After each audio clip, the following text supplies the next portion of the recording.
everyone, welcome to our channel Cricket, and here we are discussing about the ongoing test series between England and West Indies.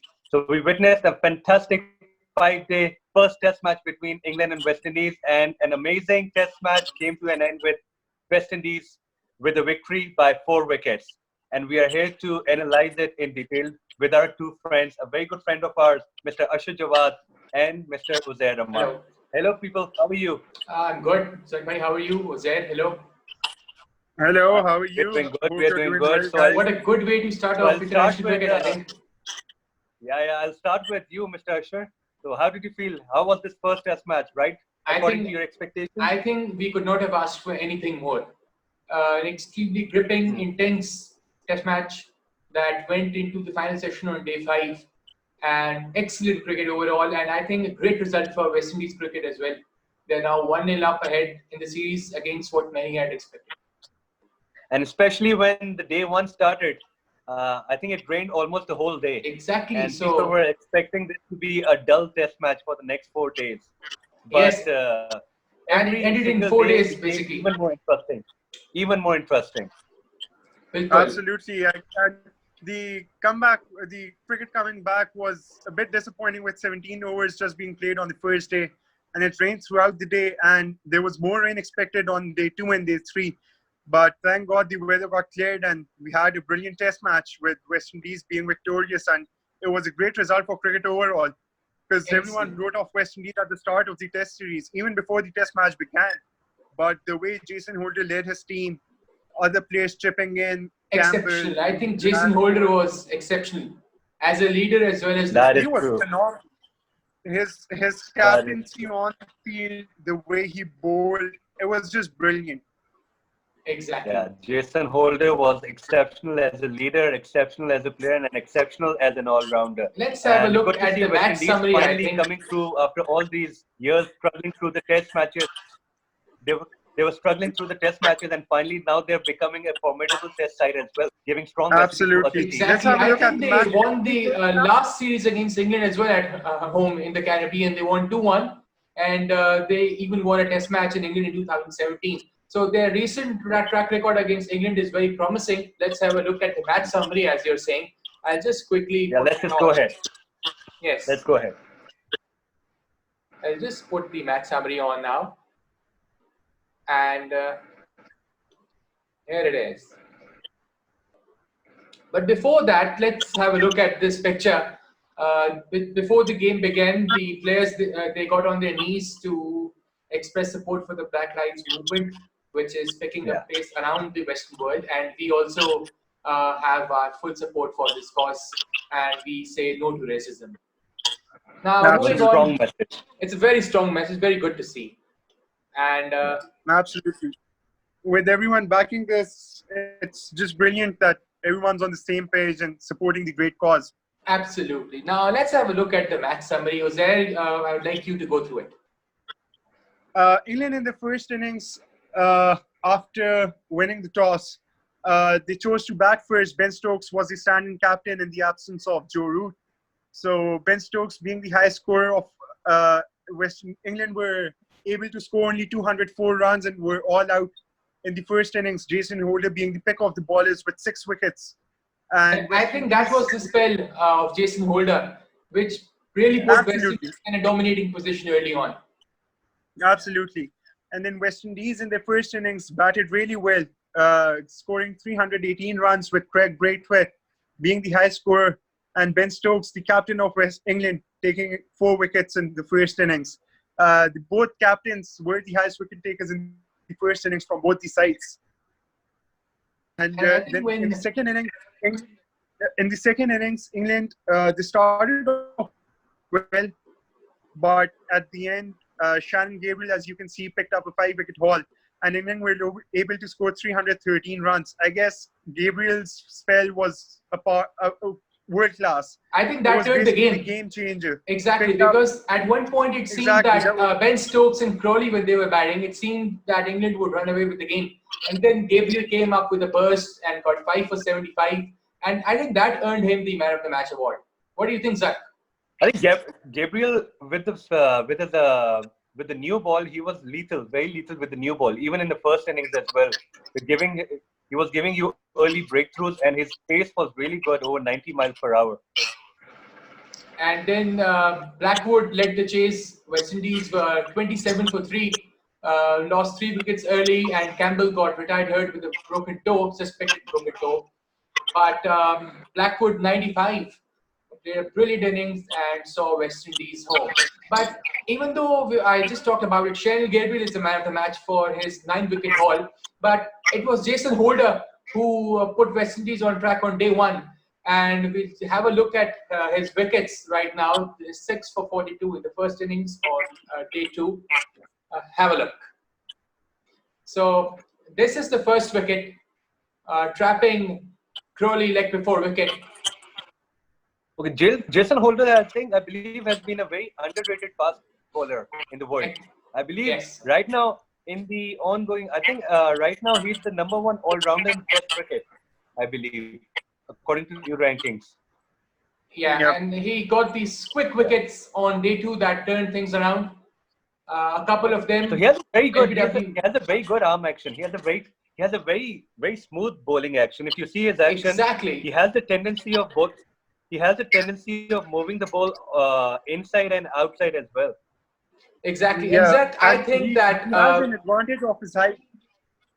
he has the advantage of his height. And having seen these wickets, I think that Jason Holder has shown that it isn't only express pace which will get you wickets.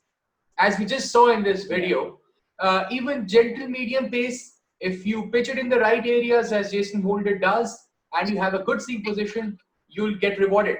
I mean, Jason Holder, he had a good seam position.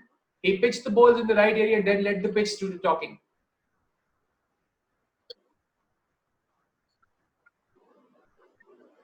No, I don't know whether I absolutely. should. His spell reminded me of the greats of Curtly Ambrose and Courtney Walsh, the way they used to bowl.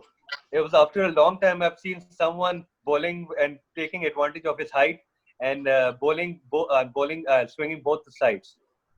Exactly. Yeah. So it was good to see, and finally a good West Indies bowler who can take advantage of his height and swing the ball. I think that this West Indies bowling give side, opposition a tough time. I think this West Indies bowling attack is good enough to trouble any opposition. It is In now. Test cricket. In fact, I was just looking at the latest statistics, and they were saying it says that West Indies, I think in the last 13 matches or so, West Indies they're the second team in the Test cricket among the Test nations who've taken more wickets in last 13 or 14 matches. I think in last 13 matches they have taken 120 wickets or something like that. That's a great stat, sir. That shows how well they're doing. Able to take full 20 wickets in a Test match, And which is a very important sign of being a good fast bowler and having And good talking bowling. about Jason Holder again, I believe, if I'm not wrong, he has the best bowling average since 2018. He's averaging 14 runs per wicket and has also been swinging the ball the most out of all bowlers that have bowled in the last 2 years. So we can say West Indies bowling department at least is in good hands. And Holder also contributes with the bat. If you look at West Indies pace battery, they have Zaid Joseph as well, who's been brilliant phenomenally. He was lethal against England in the Caribbean in their last series, and even in this Test match, he bowled pretty decently. And then they have Kemar Roach, experienced fast bowler. He was swinging the ball as well. And I think the English batsmen were unable to play against these fast bowlers in this Test match. They couldn't get the upper hand against them. They couldn't dominate the fast bowling. True. What do you think about England? West Indies. England have been, I think England, from the very start, it was kind of a question mark because Ben Stokes won the toss and he elected to bat first in such an overcast conditions when he knew that it was raining literally the whole day. So it was a bit risky call by electing to bat first, and West Indies took great advantage of it. Gabriel was lethal, as I said, with his new ball. They took early wickets. They put England under pressure, and that was one of the turning points why England lost his Test match. Well, I think that you can debate upon the decision to bat first or not. But I think England's team lineup, it looked extremely shallow without Joe Root in the middle order. He missed the game because of the birth of his child. But apart from that, the English team overall, the bowling attack, it did not even look half as threatening as it usually does when Anderson bowls in pair with Stuart Broad. Do you think they missed Stuart Broad in this test match? Yeah, they could have they played. did. They did. They could have gone with Stuart Broad, as we've all heard. Fast bowler hunt in pairs. The great W's, Courtney Walsh, Courtney Ambrose. We've seen many examples. So, and plus Anderson and Broad, they've been amazing for England throughout the years. They've probably been their best fast bowling pair, and we all saw in the Ashes as well how Stuart Broad was able to pick up wickets early on in the innings.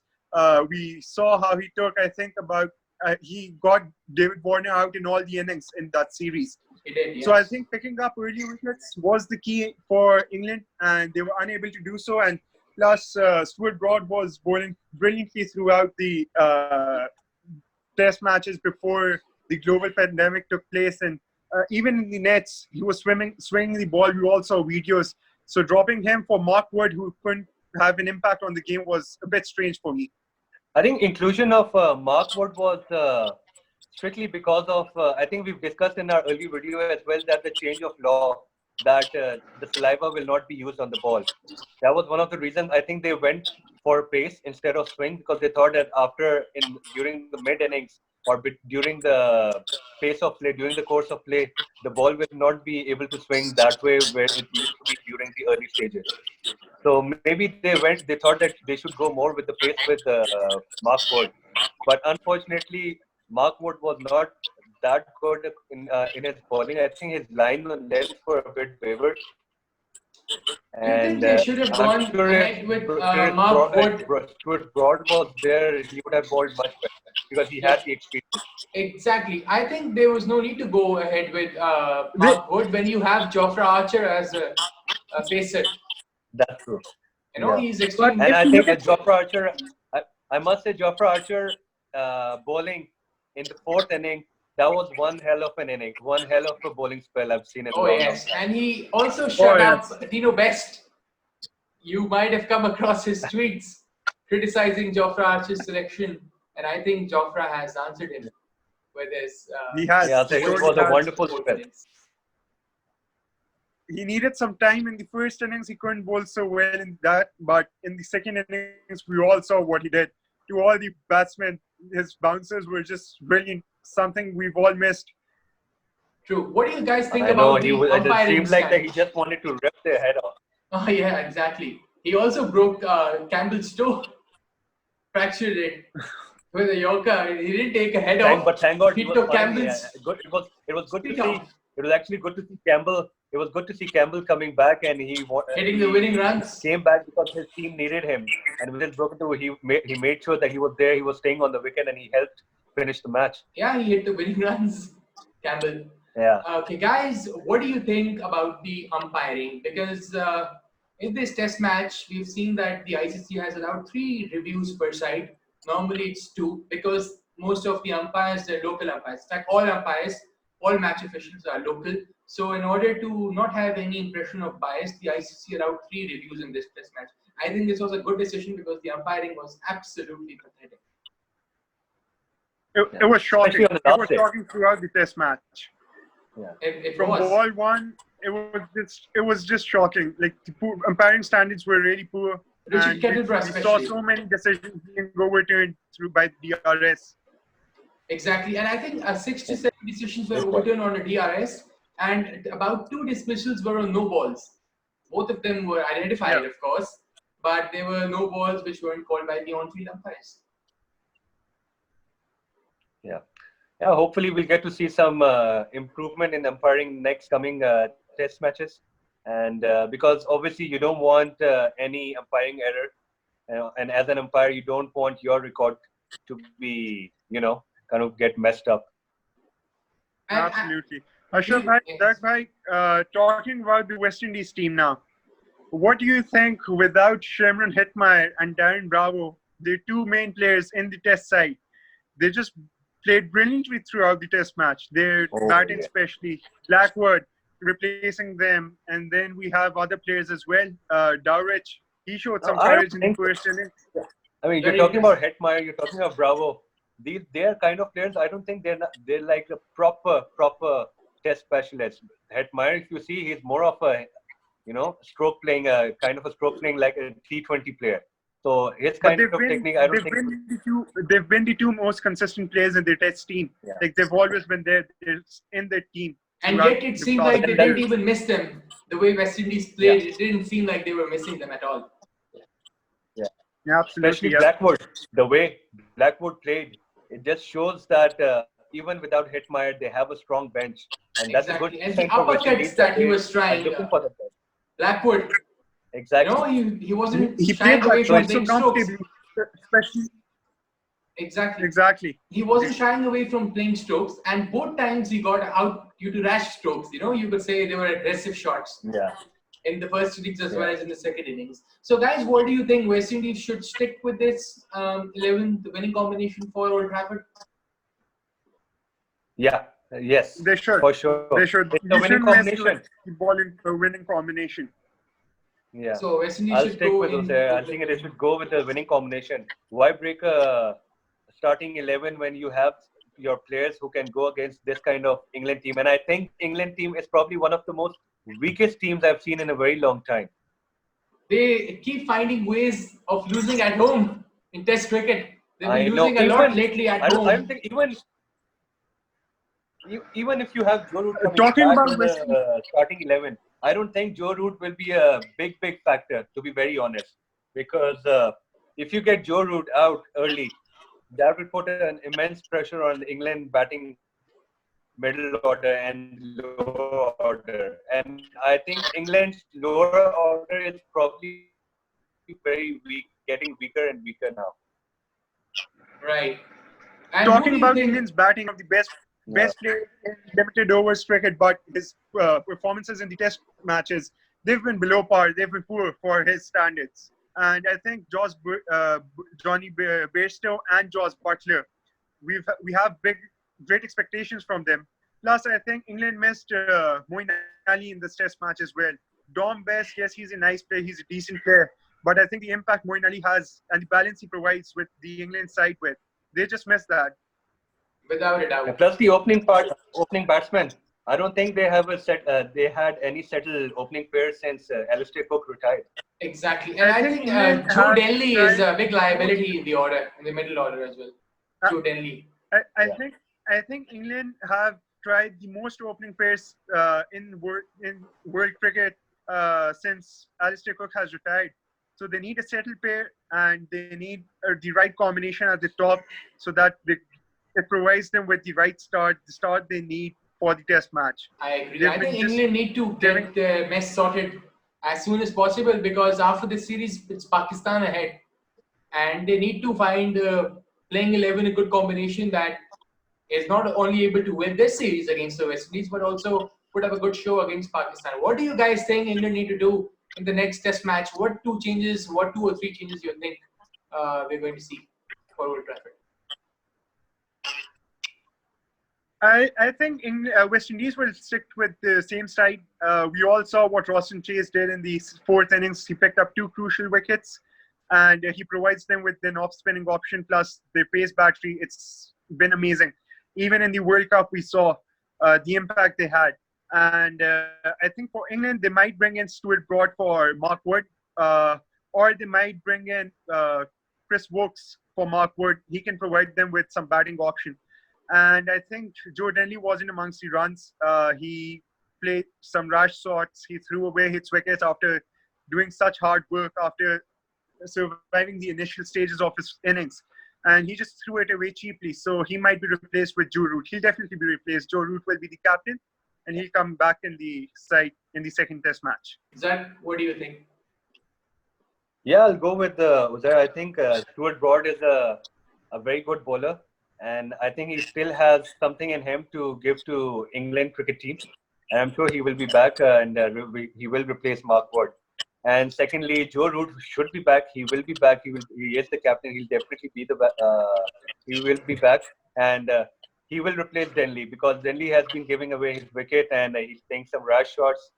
And though there are still some weak points besides these two as well, but I think England should not be making that much of changes because that might confuse them.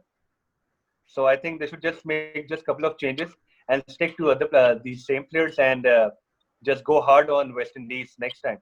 I agree. I am with you too. I think England need to make two changes. Stuart Broad in for Mark Wood and Joe Root in for Denley. I think that's it. These are the two changes they need to make. And the only week on the third change, the third change I can only see if it's possible as I could see is maybe they can just bring in Moeen Ali and replace Best. I think Best did okay. He didn't bowl that because bad. Moeen Ali, he'll get another on chance. On a fifth day wicket, you've seen Moeen Ali taking 4 or 5 wickets easily. Oh yes. If not 4 or 5, then 3 or 4 wickets easily. And that's what they needed. Best was unable to do that. And we saw that on day 5, pitch was actually turning. The ball was turning. The ball was dripping. But Best was unable to provide that line and length. So I think Moeen Ali can give you that thing. He can give you 3 wickets easily on day 5. That's true. But I don't think they're going to make so many changes. For now, I think they're going to settle with 2. But you have a very good point that Moeen Ali is a better option than Best. I think right now they need experience. He's more experienced, and we've all seen him. He could be a handy batsman as well. And he's made centuries as well in Test matches, so I'm sure he's a handy batsman. I hope we get to see some good cricket. Exactly. Guys, I hope we get to see another good Test match on Manchester starting on the 16th. And then the third Test will also be at Old Trafford in Manchester from the 24th to the 28th of August. And after that, England's Test series against Pakistan will begin. But between the England and Pakistan series and the end of the West Indies series, England are going to play, I guess, ODIs against Ireland. And we're going to be back with you and discuss more cricket as it happens. We'll talk about this Test series and also build up to the Pakistan Test series. Anything else, guys, or should we wind up, I guess? I think we should wind up now. We've covered everything, I guess. If there's anything remaining, Zach, to cover everything. Yeah, I think we've done a good and detailed analysis. A strong, powerful impact by West Indies. A struggling England side wanting to improve in the next Test match. Absolutely. Should be a cracker of the series, this. And until next time, it's goodbye from us here. We hope to see you again. If you like our video, subscribe to our YouTube channel because there's plenty more on offer in the future. Thank you very much. Take care, everyone. It's goodbye. Take care. Thank you. Bye-bye.